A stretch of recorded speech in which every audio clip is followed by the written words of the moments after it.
Assalamualaikum warahmatullahi wabarakatuh. Merdeka! Merdeka! Merdeka! Kenapa pakai ini saya sampaikan dan saya ajak penjenengan semua? Indonesia ini kalau dari penjajah memang sudah merdeka. Memang sudah merdeka. Tetapi kemudian sekarang ini kita itu dijajah oleh bangsa kita sendiri yang diperalat oleh asing dan asing.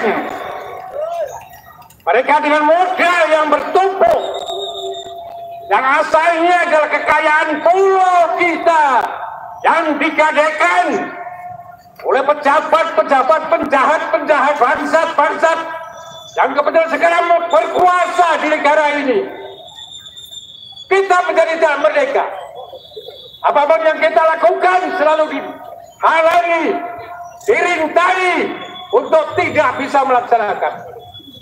Sampai hak kemerdekaan yang paling hakiki, pemilihan umum, itu adalah hak kemerdekaan kita, hak demokrasi kita.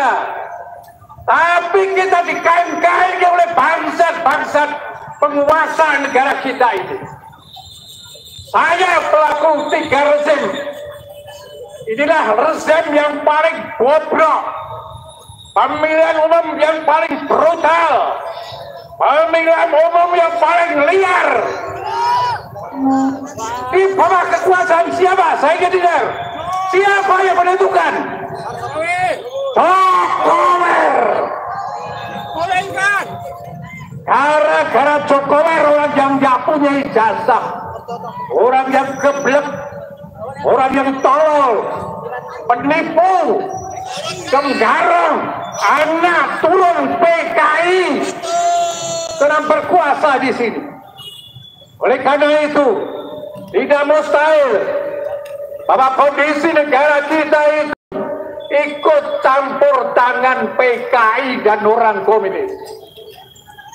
Bukti yang paling konkret, kenapa kita selalu tergantung kepada Xi Jinping, presiden Cina itu, yang banyak akalnya, dengan kerjasama bangsat yang berpikiran piti, diberi akal, diberi janji, diberi harta, sampai pulau-pulau penghasil uang itu digadaikan ke sana.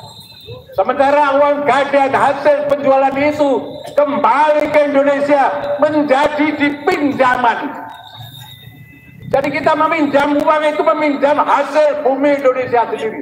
Kalau tidak dipimpin orang-orang goblok tidak mungkin. Tapi salahnya adalah bahwa ternyata gara-gara uang itu siapapun melintir pikirannya, termasuk ulama-ulama yang kondang, yang mestinya tadinya itu geni, tapi sekarang itu racun. Apa yang diucapkan itu racun bagi kita semua.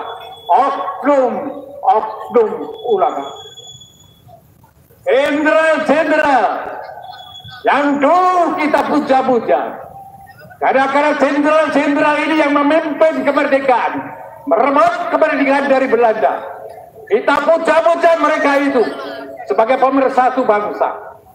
Sekarang sebagian besar ini sudah menjadi budaknya Cina secara tidak langsung. Kalau dulu ABRI, Polri merupakan tulang punggung rakyat Indonesia, tapi sekarang ini mereka selalu berhadapan dengan rakyat ketika rakyat menuntut kemerdekaannya. Undang-Undang Dasar 45, Undang-Undang Dasar itu merupakan pedoman pokok kehidupan kita. Dia berabrik oleh penguasa sekarang. Akhirnya Undang-Undang Dasar 45 tidak ada lagi sekarang ini, karena sudah ganti menjadi Undang-Undang Dasar 2002. kelemahan kekuatan yang ada di Undang-Undang Dasar 45 dipreteli semua sekarang. Aparat eksekutif, legislatif, yudikatif itu tulang punggung negara.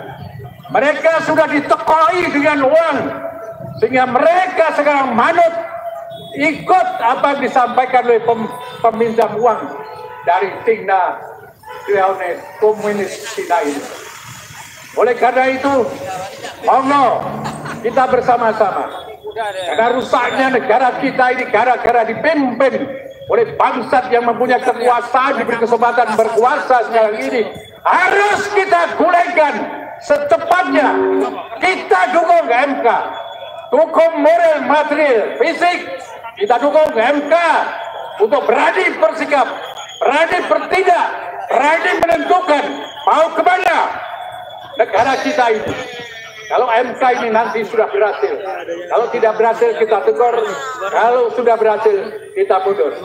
Oleh karena itu, mari kita berdoa dan kita memohon, kita fisik kita juga aktifkan diri kita terhadap negara dan bangsa. Saudara-saudara sekalian, sekali lagi, bulatkan tekad, gempelkan kesemangat. Ulangkan pemerintah sekarang, geser Jokowi sekarang juga dengan andanya.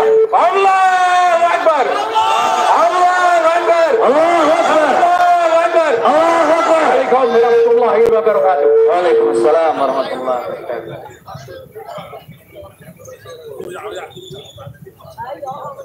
Ya, Masya Allah, Romo Suhud ini sudah 70 tahun lebih, 80 malahan ya, 80 tahun beliau turun tangan atas ketidakadilan dan kezaliman di negeri ini.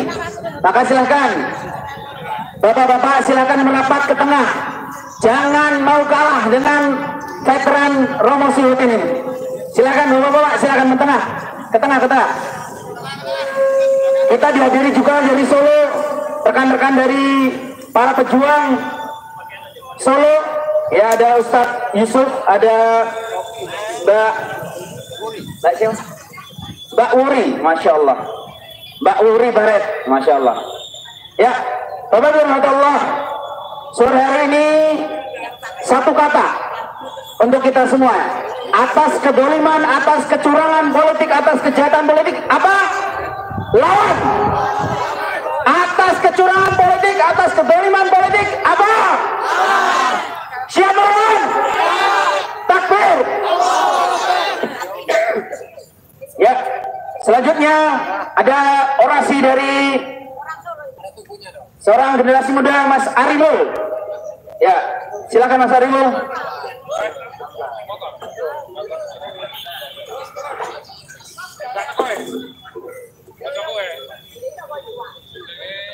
Selamat sore, Assalamualaikum warahmatullahi wabarakatuh.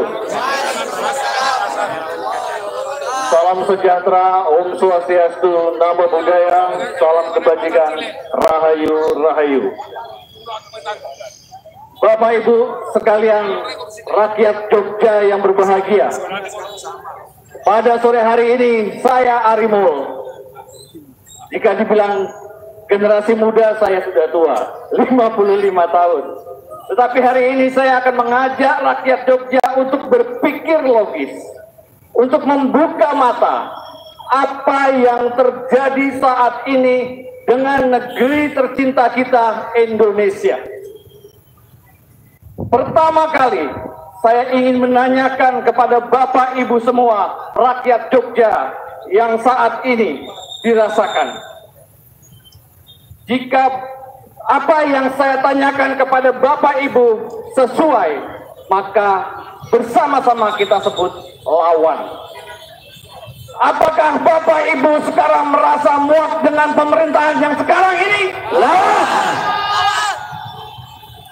Apakah Bapak Ibu merasa puas dengan apa yang sudah dikerjakan oleh Jokowi?